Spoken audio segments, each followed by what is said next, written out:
ಇದೆ. ನಿಮ್ಮ ಲವ್ ಲೈಫಿನ ವಿಚಾರವಾಗಿ ಬಹಳ ಕೇರಿಂಗ್ ಅನ್ನ ಮಾಡ್ತಾ ಇರುವಂತಹದ್ದು, ಅದ್ರ ಬಗ್ಗೆನೇ ನೀವು ಯೋಚನೆಯನ್ನ ಮಾಡ್ತಾ ಇರುವಂತಹದ್ದು, ಒಂದು ಸ್ಟೇಬಲ್ ರಿಲೇಶನ್ಶಿಪ್ ಅನ್ನ ಉಳಿಸ್ಕೋಬೇಕು ಅನ್ನುವಂತಹ ಆಲೋಚನೆಯನ್ನ ಮಾಡ್ತಾ ಇರುವಂತಹದ್ದು ರೆಪ್ರೆಸೆಂಟ್ ಆಗ್ತಾ ಇದೆ. ಪಾಸ್ಟಿನ ಬಗ್ಗೆ ಹೇಳೋದಾದ್ರೆ ಎಲ್ಲವೂ ಚೆನ್ನಾಗಿಯೇ ಇತ್ತು. ಫುಲ್ ಕಾರ್ಡ್ ರೆಪ್ರೆಸೆಂಟ್ ಆಗ್ತಾ ಇದೆ ಅಂದ್ರೆ ಜಾಯ್ಫುಲ್ ಆಗಿತ್ತು, ಚೆನ್ನಾಗೇ ಮಾತಾಡ್ತಾ ಇದ್ರಿ, ಖುಷಿಯಾಗಿದ್ರಿ, ಖುಷಿಯಾಗಿ ಓಡಾಡೋದು ಎಲ್ಲವನ್ನ ಕೂಡ ನೀವು ಮಾಡಿರುವಂತಹದ್ದು ರೆಪ್ರೆಸೆಂಟ್ ಆಗ್ತಾ ಇದೆ.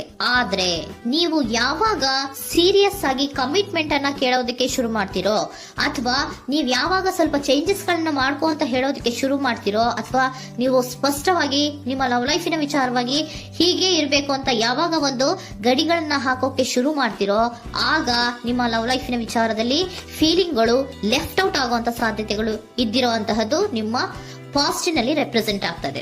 ನೀವೇನಾದ್ರೂ ಹಾಗಿರ್ಬೇಕು ಹೀಗಿರ್ಬೇಕು ಅಂತ ಏನಾದ್ರೂ ನೀವು ಅವ್ರಿಗೆ ಹೇಳಿದ್ರೆ ಅವರು ನಿಮ್ಮಿಂದ ಸ್ವಲ್ಪ ಸ್ವಲ್ಪ ದೂರ ಹೋಗಿರುವಂತಹದ್ದು ರೆಪ್ರೆಸೆಂಟ್ ಆಗ್ತಾ ಇದೆ. ಯಾಕಂದ್ರೆ ನೀವು ಖುಷಿಯಾಗಿರ್ಬೇಕು, ಸಂತೋಷ ಆಗಿರ್ಬೇಕು ಅಷ್ಟನ್ನ ಮಾತ್ರನೇ ಅವರು ಎಕ್ಸ್ಪೆಕ್ಟ್ ಅನ್ನ ಮಾಡುವಂತಹದ್ದು.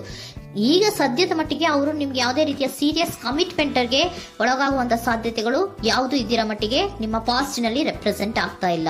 ಈ ಪರ್ಸನ್ ಏನು ಈ 4 ಕಾರ್ಡ್ ಬಂದಿದೆಯೋ, ಈ ಪರ್ಸನ್ ಸೀರಿಯಸ್ ಕಮಿಟ್ಮೆಂಟ್ ಗೆ ಸಿಗುವಂತಹ ಸಾಧ್ಯತೆಗಳು ಇದ್ದಿರೋ ಮಟ್ಟಿಗೆ ನಿಮ್ಮ ಪಾಸ್ಟ್ ನಲ್ಲಿ ಕಾಣಿಸ್ತಾ ಇಲ್ಲ. ಆಗ ಅವರಿಗೆ ಫೀಲಿಂಗ್ ಲೆಫ್ಟ್ ಔಟ್ ಆಗಿರುವಂತಹದ್ದು, ಅವರು ಸ್ವಲ್ಪ ಸ್ವಲ್ಪ ಚೇಂಜ್ ಆಗಿ ನಿಮ್ಮಿಂದ ದೂರ ಹೋಗಿರುವಂತಹದ್ದು ಈ ಕಾರ್ಡಿನಲ್ಲಿ ರೆಪ್ರೆಸೆಂಟ್ ಆಗ್ತಾ ಇದೆ. ಅಟ್ ದ ಪ್ರೆಸೆಂಟ್ ನಲ್ಲಿ ನಿಮಗೆ ಬಂದಿರುವಂತಹ ಕಾರ್ಡ್ ಏನು, wheel of fortune.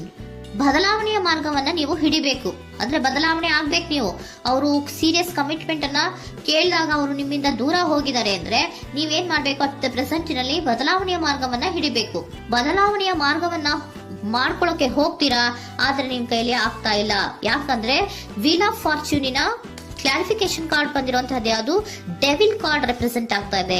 Devil card ಏನನ್ನ ರೆಪ್ರೆಸೆಂಟ್ ಮಾಡುತ್ತೆ, ಅಡಿಕ್ಷನ್ ಅನ್ನ ರೆಪ್ರೆಸೆಂಟ್ ಮಾಡುತ್ತೆ. ಯಾವಾಗ್ಲೂ ಅವರ ಬಗ್ಗೆನೇ ಯೋಚನೆ ಮಾಡ್ತಾ ಇರೋದು, ಅದ್ರ ಬಗ್ಗೆನೇ ಥಿಂಕ್ ಮಾಡ್ತಾ ಇರೋದು.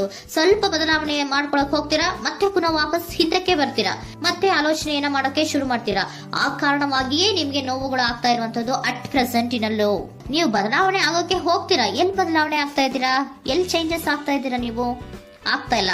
ಯಾಕೆ ಹೇಳಿ, ನಿಮ್ಮಲ್ಲಿ ಅಡಿಕ್ಷನ್ ಗಳು ರೆಪ್ರೆಸೆಂಟ್ ಆಗ್ತಾ ಇದೆ. ತುಂಬಾ ಅಡಿಕ್ಷನ್ ಇರೋದ್ರಿಂದ, ನಿಮ್ಮ ಲವ್ ಲೈಫ್ ನ ವಿಚಾರವಾಗಿ ನೀವು ತುಂಬಾ ಅಡಿಕ್ಟ್ ಆಗಿರೋದ್ರಿಂದ ನೀವು ಯಾವುದೇ ರೀತಿಯ ಬದಲಾವಣೆಯನ್ನ ನೀವು ಮಾಡ್ಕೋತಿಲ್ಲ.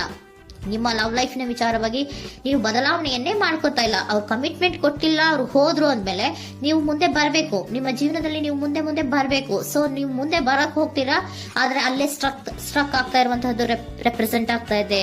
ನೀವ್ ಯಾವಾಗ ಅಡಿಕ್ಷನ್ ಗಳನ್ನ ಜಾಸ್ತಿ ಮಾಡ್ಕೋತಿರೋ ಅಬ್ಸೆಷನ್ ಆಗತ್ತೆ.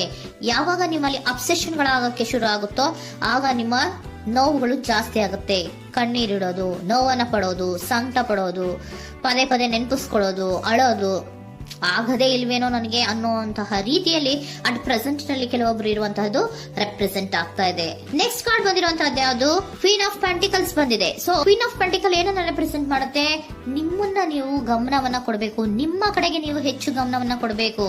ಅವ್ರು ನಿಮ್ಗೆ ಸೀರಿಯಸ್ ಕಮಿಟ್ಮೆಂಟ್ ಕೊಡ್ಲಿಲ್ಲ, ಫೀಲಿಂಗ್ ಲೆಫ್ಟ್ ಔಟ್ ಆಯ್ತು, ಅವರು ದೂರ ಆಯ್ತು, ಹೋದ್ರು ಅಲ್ವಾ. ಸೊ ನೀವೇನ್ ಮಾಡ್ಬೇಕು, ನೀವು ನಿಮ್ ಕಡೆಗೆ ಗಮನವನ್ನ ಕೊಡಬೇಕು. ವೀಲ್ ಆಫ್ ಫಾರ್ಚೂನ್ ಅಂದ್ರೆ ಏನು, ನೀವು ಬದಲಾವಣೆಯ ಮಾರ್ಗವನ್ನ ಹಿಡಿಬೇಕು. ಬದಲಾವಣೆಯ ಮಾರ್ಗವನ್ನ ಮಾಡ್ಕೊಳ್ಳೋದಕ್ಕೆ ಹೋದ್ರೂ ಕೂಡ ಮತ್ತೆ ವಾಪಸ್ ಹಿಂದೆ ಬರೋದು, ಮತ್ತೆ ಅಡಿಕ್ಷನ್ ಆಗೋದು, ಮತ್ತೆ ನೆನಪಿಸ್ಕೊಳ್ಳುವಂತಹದ್ದು, ಮತ್ತೆ ನೋವನ್ನ ಪಡುವಂತಹದ್ದು ನಿಮ್ಮಲ್ಲಿ ರೆಪ್ರೆಸೆಂಟ್ ಆಗ್ತಾ ಇದೆ. ನೀವು ಈ ಅಡಿಕ್ಷನ್ ಗಳಿಂದ ನೀವು ಆಚೆ ಬರಬೇಕು ಅಂದ್ರೆ ನಿಮ್ಮನ್ನ ನೀವು ಬ್ಯುಸಿಯಾಗಿ ಇಟ್ಕೋಬೇಕು. ಟೈಮ್ ಇದ್ರೂ ಕೂಡ ಮತ್ತೆ ಪುನಃ ಹಿಂದೆ ಬಂದು ನೀವು ಆಲೋಚನೆ ಮಾಡುವಂತಹ ಸಾಧ್ಯತೆಗಳು ಇದೆ. ಅದಕ್ಕೆ ನೀವು ಅಟ್ ಪ್ರೆಸೆಂಟ್ ನಲ್ಲಿ ನೀವು ಆ ಫೀಲಿಂಗ್ ಇಂದ, ಈ ನೋವಿನಿಂದ ನೀವು ಆಚೆ ಬರ್ಬೇಕಂದ್ರೆ ನೀವೇನ್ ಮಾಡ್ಬೇಕು, ಸ್ವಲ್ಪ ಏನಾದ್ರೂ ಬ್ಯುಸಿ ಆಗ್ಬೇಕು, ಕೆಲಸಗಳನ್ನ ಮಾಡೋದಕ್ಕೆ ಶುರು ಮಾಡ್ಬೇಕು. ನಿಮಗೆ ಗೊತ್ತಿರುವಂತಹ ಯಾವ ಕೆಲಸವಾದರೂ ಸರಿ ನೀವು ಸ್ವಲ್ಪ ಬ್ಯುಸಿ ಆಗಿರೋದಕ್ಕೆ ಪ್ರಯತ್ನವನ್ನ ಮಾಡ್ತಾ ಇರುವಂತಹದ್ದು, ಮಾಡುವಂತಹದ್ದು ರೆಪ್ರೆಸೆಂಟ್ ಆಗ್ತಾ ಇದೆ. ಕೆಲವೊಬ್ರು ಮಾಡ್ತಾ ಇದ್ದೀರಾ, ಕೆಲವೊಬ್ರು ಮಾಡುವ ಕಡೆಗೆ ಆಲೋಚನೆಯನ್ನ ಮಾಡ್ತಾ ಇರುವಂತಹದ್ದು ಅಟ್ ಪ್ರೆಸೆಂಟ್ ನಲ್ಲಿ ರೆಪ್ರೆಸೆಂಟ್ ಆಗ್ತಾ ಇದೆ. ಇಮಿಡಿಯೇಟ್ ಫ್ಯೂಚರ್ ನಲ್ಲಿ ಏನ್ ರೆಪ್ರೆಸೆಂಟ್ ಆಗ್ತಾ ಇದೆ, ನೈಟ್ ಆಫ್ ಸೋರ್ಟ್ಸ್ ರೆಪ್ರೆಸೆಂಟ್ ಆಗ್ತಾ ಇದೆ. ನೀವು ಕ್ವಿಕ್ ಥಿಂಕಿಂಗ್ ಅನ್ನ ಮಾಡಿ ಏನೋ ಒಂದು ಆಕ್ಷನ್ ಅನ್ನ ತಗೋಬೇಕು ಅನ್ನೋದ ಆಲೋಚನೆಯನ್ನ ಮಾಡ್ತೀರಾ, ಬಹಳ ಫೋಕಸ್ ಅನ್ನ ಮಾಡ್ತೀರಾ ಒಂದು ವಿಚಾರವಾಗಿ, ಕ್ವಿಕ್ ಥಿಂಕಿಂಗ್ ಅನ್ನ ಮಾಡ್ಬೇಕು ಅಂತ. ಮತ್ತೆ ಪುನಃ ಏನ್ ಮಾಡ್ತೀರಾ, ನಿಮ್ಮ ಮುಂದೆ 2 ಆಪ್ಷನ್ಗಳು ಬಂದ್ಬಿಡುತ್ತೆ.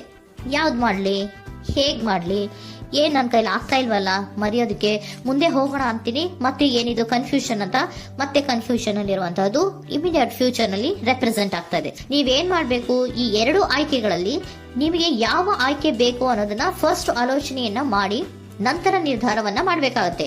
ಡಿಟರ್ಮಿನೇಷನ್ ಅಂಡ್ ಡೈರೆಕ್ಷನ್, ನಿರ್ಣಯವನ್ನ ಮಾಡಿ ಅದೇ ದಾರಿಯಲ್ಲಿ ನೀವು ಮುಂದೆ ಹೋಗ್ಬೇಕು ಈ ಆಲೋಚನೆಯನ್ನ ಮಾಡಬೇಕು. ಆ ರೀತಿಯ ಆಲೋಚನೆಯನ್ನ ಮಾಡಿದ್ರೆ ಇನ್ ನಿಯರ್ ಫ್ಯೂಚರಿನಲ್ಲಿ ನೀವು ಆ ರೀತಿ ಆಲೋಚನೆಯನ್ನ ಮಾಡಿದ್ರೆ ನಿಮ್ಮಲ್ಲಿ ಒಂದು ಪಾಸಿಟಿವ್ ಚೇಂಜಸ್ ಗಳಾಗತ್ತೆ. ಸ್ಟಾರ್ ರೆಪ್ರೆಸೆಂಟ್ ಆಗ್ತಾ ಇದೆ, ಕೆಲವೊಂದು ರೀತಿಯ ಪಾಸಿಟಿವ್ ಚೇಂಜಸ್ ಗಳು ಆಗತ್ತೆ. ನಿಮ್ಗೆ ಏಂಜಲ್ ಗೈಡೆನ್ಸ್ ಏನ್ ಕೊಡ್ತಾರೆ ಅನ್ನೋದನ್ನ ನೋಡೋಣ. ನಾಟ್ ದ ರೈಟ್ ಟೈಮ್, ಇದು ಕರೆಕ್ಟ್ ಆಗಿರುವಂತಹ ಟೈಮ್ ಅಲ್ಲ. The situation will improve, situation ಅನ್ನೋದು ಇಂಪ್ರೂವ್ ಆಗುತ್ತೆ ಯಾವಾಗ, ಇಫ್ ಯು ಬಿಲೀವ್, ನೀವು ನಂಬಿಕೆ ಇಟ್ಟಾಗ ಮಾತ್ರ ಸಿಚುಯೇಷನ್ ಅನ್ನೋದು ಇಂಪ್ರೂವ್ ಆಗುವಂತಹದ್ದು. ಏನೀಗ ಬೇಜಾರಿನಿಂದ ಇದ್ದೀರಲ್ಲ, ಈ ನೋವು ಯಾವಾಗ್ಲೂ ಶಾಶ್ವತವಾಗಿ ಇರುವಂತಹದ್ದು ಅಲ್ಲ. ನಾಟ್ ದ ರೈಟ್ ಟೈಮ್, ಇದು ಕರೆಕ್ಟ್ ಆಗಿರುವಂತಹ ಸಮಯ ಅಲ್ಲ, ಸ್ವಲ್ಪ ವೇಟ್ ಮಾಡು, ನೀವು ಚೇಂಜಸ್ ಮಾಡ್ಕೊಳ್ಳೋ ಕಡೆಗೆ ಹೆಚ್ಚು ಗಮನವನ್ನ ಕೊಡು, ಅಲ್ಲಿ ಚೇಂಜಸ್ ಆಗತ್ತೆ ಅನ್ನೋದನ್ನ ಏಂಜಲ್ ಗೈಡೆನ್ಸ್ ನಿಮ್ಗೆ ಕೊಡ್ತಾ ಇದ್ದಾರೆ. Surrender your full power. Your life is a calling for you to step into your full power rather than playing it small. ನೀವು ಧೈರ್ಯವಾಗಿ ಒಂದು ಹೆಜ್ಜೆಯನ್ನ ಮುಂದಕ್ಕೆ ಇಡಬೇಕು. ಸೊ ಮುಂದೆ ಹೋಗುವಂತಹ ಆಲೋಚನೆಯನ್ನ ಮಾಡಬೇಕು. ಪವರ್ ಇಂದ, ನಿಮ್ಮಲ್ಲಿರುವಂತಹ ಪವರ್ ಅನ್ನ ಯೂಸ್ ಮಾಡ್ಕೊಳ್ಳಿ. ಯಾಕೆ ನನ್ನಲ್ಲಿ ಏನಿಲ್ಲ, ನನ್ನ ಕೈಲಿ ಏನೂ ಆಗಲ್ಲ ಅಂತ ಯಾಕೆ ಕೂತಿದ್ದೀರಾ? ನೀವು ಏನ್ ಮಾಡ್ಬೇಕು, ಬಹಳ ಧೈರ್ಯದಿಂದ ಮುಂದಕ್ಕೆ ಹೋಗಿ ಅನ್ನೋದನ್ನ ನಿಮ್ಗೆ ಸರೆಂಡರ್ ಕಾರ್ಡ್ಗಳು ಕೂಡ ಹೇಳ್ತಾ ಇದ್ದಾರೆ.